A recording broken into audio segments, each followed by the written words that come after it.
Welcome into the show today. I'm excited to have you on this journey with me. A journey that I'm not even 100% sure where I'm going. But a lot of topics to address on the Minnesota Vikings. Of course, you've got Danny Dimes, a.k.a. Daniel Jones, and his upcoming decision. It was reported yesterday by Tom Pelissero that Daniel Jones' decision will be made by yesterday afternoon. Now, maybe it was, but then it was reported yesterday afternoon that Daniel Jones was going to alert teams on Wednesday what his choice was going to be. And of course, there has been a lot of speculation. The Raiders have been eliminated, but teams like the Vikings, the 49ers, the Ravens are all potential landing spots for the former New York Giants quarterback. He's pulling a LeBron James on us. Maybe he's going to have a sit-down interview and take his talents to Minnesota, San Francisco, or Baltimore. But it's going to be a fascinating decision because this could change the course of how the Minnesota Vikings address their quarterback situation this offseason. Sam Darnold's under a one-year contract, and unless the Vikings win the Super Bowl, the chances they bring Sam Darnold back next season is very low. If I'm Sam Darnold, I look at taking a 1 to 2 year contract with the Vikings. Well, no, I don't do that. Sam Darnold's market is as high as it's ever been since he was drafted in the top 3. And now is the time for Sam Darnold to make a splash with the Raiders, Panthers, Giants, some other organization, which if I was Sam Darnold, I would choose an organization that has an offensive-minded head coach, that has good weapons. I would not choose the Raiders that has Antonio Pierce as their head coach, a defensive guy. I would choose an offensive organization like the Vikings had, like the Vikings currently do, to try to continue this upward trend of my best quarterback play of my entire career. So it's going to be a fascinating decision by Daniel Jones, because if he chooses the Minnesota Vikings, well, then that might be the perfect backup quarterback for the Minnesota Vikings, because if you bring in Daniel Jones and you've already got J.J. McCarthy on your roster, that might be the perfect number 2 for J.J. McCarthy. The problem from Daniel Jones' standpoint is that if you come into the Vikings organization, you know, the idea right now is that he wants to refresh his career, give himself another shot. How much of a chance are you going to have to play behind J.J. McCarthy? Now, there is the long shot that Daniel Jones chooses the Vikings. J.J. McCarthy's not quite ready yet. Everyone's anticipating that he's going to be, but we're not entirely sure on that. I mean, in terms of health, he should be ready. But in terms of his readiness to be quarterback 1, are we 100% confident that one preseason game against the Las Vegas Raiders is enough right now to declare J.J. McCarthy as QB1 to start the 2025 regular season on the Minnesota Vikings? I can't declare that yet. You know, it takes OTAs and a training camp to declare that. I'm not calling our rookie quarterback the GOAT after one preseason game against the slippy, slappy, crappy Las Vegas Raiders organization. I'm not there yet. Maybe you are. Do I think J.J. McCarthy has the ability to be a good quarterback? Yes, I do. And I'll admit that I was wrong on that. I thought he was going to be a bust. And my theory was that he wasn't asked to do anything at Michigan. And maybe he still will be a bust. But my heart has changed on that stance. But does Daniel Jones see the Vikings organization as the organization that will take him to new heights, that will give him that refresh, that will allow another team to take a look at Daniel Jones in the future and be like, yeah, I want to go there? Similar to Sam Darnold and the San Francisco 49ers. Darnold to the Niners was going to be a backup. And when he was under that organization, the talent was clear. The arm talent was obvious, but he just needed a refresh.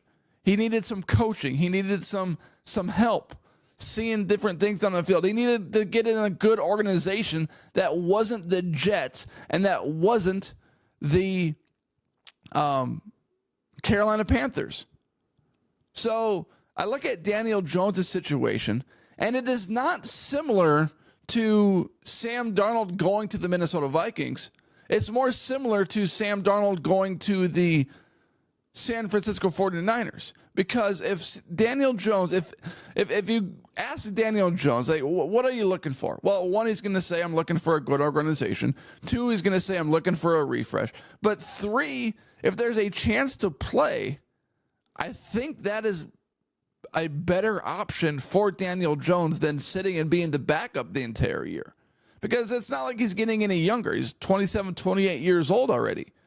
It's not like he's a 25-year-old quarterback looking for a refresh and he's going to get a starting quarterback role the following year at 26.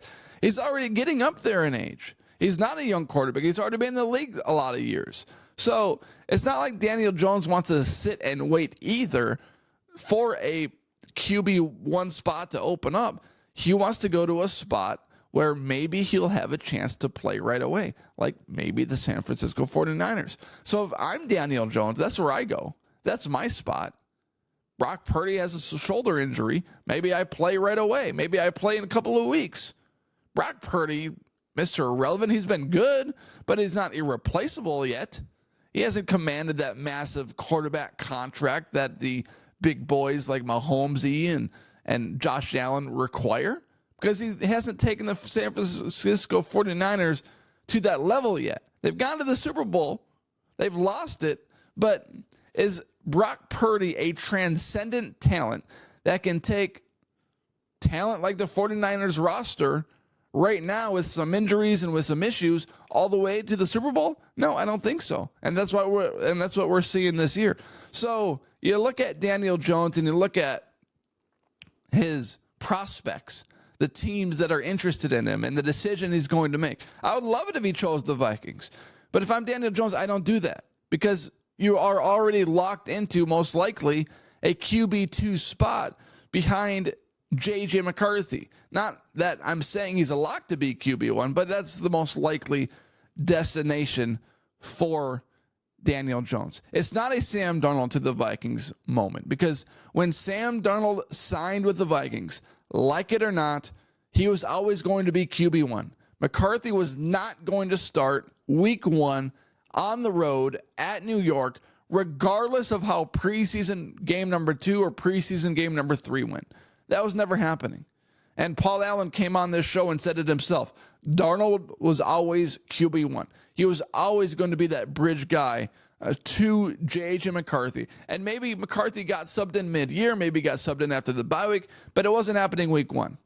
And that's not going to be the case with Daniel Jones for the Vikings. If the Vikings sign him, it's not like Daniel Jones is a lock to start week 1. Maybe it's a QB battle.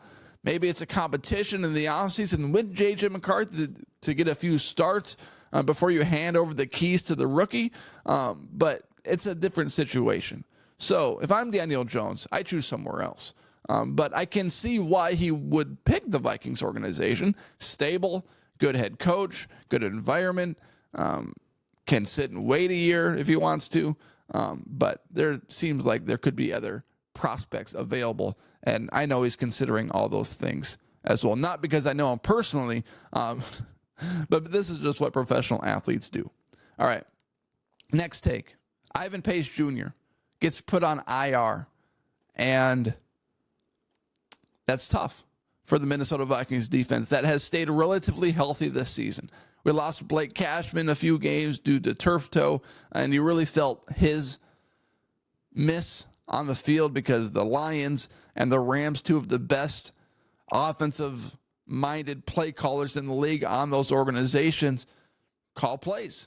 And without your linebacker, that's been a stable force, that's been huge in dominating the Houston Texans and the San Francisco 49ers earlier in the season, was missed. And now you miss Ivan Pace Jr. Now that we got Blake Cashman back, Ivan Pace Jr. is now gone. The Vikings signed some linebacker that was released from the Washington Commanders football team to try to replace him. But Ivan Pace Jr., he doesn't play every single down, but he's a good tackler. He's a good energizer bunny. And he plays with a lot of heart. And last year, you look at his stats, and Ivan Pace Jr., he had 102 combined tackles, 63 solo, 39 assisted. And last year, in this year so far, he's had 59 combined tackles, 31 solo, 28 assisted. So he's not going to be an easy guy to replace, but at the same time, he's also not the most valuable defender on the Minnesota Vikings. And injuries are going to happen to every single organization. You know, the Minnesota Vikings had a big injury offensively. Christian Darrisaw is out for the year, and he'll be back next year. But besides that, who else has really been injured on the Vikings that has just been out for the year or out for a month, out for 2 months? The Minnesota Vikings have remained relatively lucky in terms of who has gotten injured and who has stayed healthy. Of course, we're going to miss Christian Darrisaw, but JJ's been healthy all year. Addison missed a few games, but he's been healthy for most of the year. Naylor's been healthy. Hawkinson was out to start the season, which we all knew, which wasn't unfortunate. It wasn't unlucky. We knew we would get him back midseason. But quarterback, running back, defensively, the Minnesota Vikings have been fortunate to stay healthy for the most part. And that brings me to my last topic that I want to address. And this is probably my most heated, fiery topic that I'm going to discuss today. And that's Kevin O'Connell. You know, when I'm watching TV, like I watched the Timberwolves game last night, I like to shoot from the hip. I like to, Timberwolves suck. Timberwolves are good. They're down 18 points in the third quarter. They come back, tie the game, up 5 with a minute 52. When they're down 18, I'm like, oh my gosh, the Timberwolves suck. What's going on here? What's going on with this organization that gave us so much hope last year? And then they came back. We're up 5 with 150. Man, the Timbers are good. I like to shoot from the hip when I watch TV. But when I come onto the podcast platform, I like to think about opinions. Or when I share tweets, I like to think about opinions. I don't just shoot from the hip publicly. Privately, I'll shoot from the hip. I'll digest things. I'll break things down. And there are so many shoot from the hips opinions regarding Minnesota Vikings head coach Kevin O'Connell. You know, you go on Twitter, you go on any social media platform, and of course there's a handful of people that will call Kevin O'Connell what he is, and he's a great head coach, phenomenal play caller, brilliant offensive mind. And then there's the few out there that will come out there and say that Kevin O'Connell is a horrible play caller. He should give up play calling, and he should pass play calling duties to the next guy. Well, if he handed play calling duties to the next guy, do you know what you would say? Oh, fire this guy, fire that guy. This guy sucks. Kevin O'Connell is a brilliant offensive mind and a brilliant offensive play caller. And you don't have to look much further than this season. Sam Darnold is having his best season of his career. A guy that went from place to place to place and now is on his 4th destination. The Vikings are 9-2. And the Minnesota Vikings offense is rolling right now. The Chicago Bears defense is elite. They've only given up 20.1 points per game.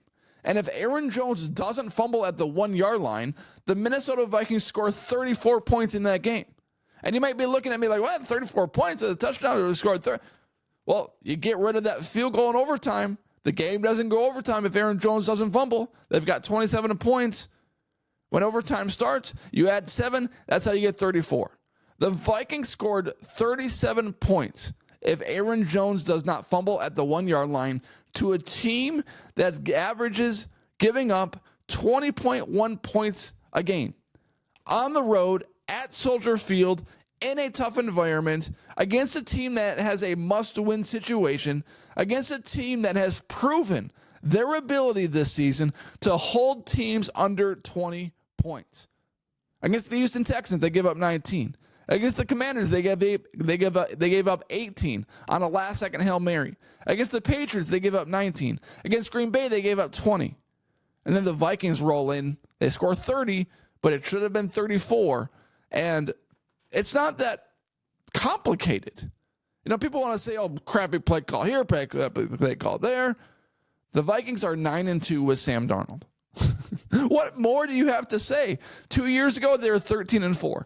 Last year, if Kirk Cousins doesn't get injured with a ruptured Achilles, the Vikings probably make the playoffs because they were rolling, they were hot, and Kirk Cousins was firing on all cylinders after an 0-3 start. The Vikings were, 6-4.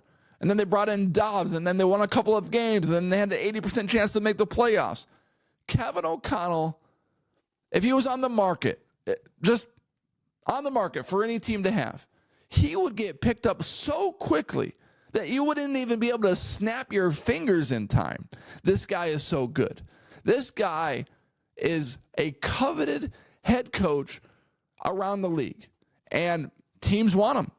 So if the Vikings did get rid of him, which they're not going to, the market would tell us that Kevin O'Connell is a wanted head coach. The Vikings are going to re-sign him to a contract extension this offseason. There's no doubt about that. And you look at what he's done in 3 years on the Vikings. Kirk Cousins, 13-4. His best season ever. Next year, Vikings rolling, Cousins gets hurt. Can't really do anything about that. And this season, the ultimate question, Sam Darnold, who's never put together a winning season in his entire career, steps into the Vikings organization. The Vikings have an over-under win total at 6.5 via DraftKings and most online sports books. And the Minnesota Vikings are sitting here right now, one game behind the Detroit Lions at 9-2. And the first thing that people are saying following the Vikings winning against the Bears, where they scored 30 and should have scored 34, is give up offensive play calling duties? Are you flipping serious? Like, how do you shoot from the hip and come with an opinion like that? How can you consciously think that? Darnold just put up his best game of his career on the Minnesota Vikings. Maybe outside of the first 4 weeks of the season against the Houston Texans, where he scored 4 touchdowns. Against the Chicago Bears, Sam Darnold puts up 2 touchdowns, puts up 330 yards, 0 interceptions, has a passer rating of 116.1, 22 for 34. And the first thing that is going to come out of people's mouths is, oh, Kevin O'Connell should get play calling. Every coach, Sean McVay, Ben Johnson, has play calls that they want to come back. And Kevin O'Connell is just like that. Jacksonville Jaguars, there's 2 play calls there. Kevin O'Connell would want back the reverse to Jalen Naylor at the end of the game and the 3rd-and-1 play action by Sam Darnold. It happens. Happens to every single coach in the league. Every coach in the league has plays that they want back, that they wish they could call differently. You have to have a play so quickly and so fast. You have to have the play call ready before the play's even over. You have to be thinking 1, 2, 3 plays ahead of the actual play. Because if you have to sit and think and wait to have your play ready after the play, well, then it's going to be a delay of game, and you're not going to be ready. So it's ridiculous that people cannot appreciate what Kevin O'Connell has done. And you don't have to look too far to figure it out. The Vikings are 9-2. Sam Darnold is playing the best ball of his career. What else needs to be said? What else needs to be looked at in terms of how brilliant of an offensive mind Kevin O'Connell is? Sam Darnold signed a 1-year contract with the Vikings. Why did he do that? Because there was no greater market for him. There was no market saying he could get 2, 3, 4-year contracts. And Kevin O'Connell completely changed the market for Sam Darnold. Because now this offseason, Darnold's going to sign somewhere else, most likely for like a 2 to 3 year deal, a lot of guaranteed money, and his career trajectory has changed. So if you utter Kevin O'Connell can't coach out of your mouth, you're shooting from the hip. You're not thinking about it. You're not analyzing it. Think about it. Analyze it. It's not that hard. It's not that hard. Thank you for going on this journey. Hit that subscribe button right there. Have a great day.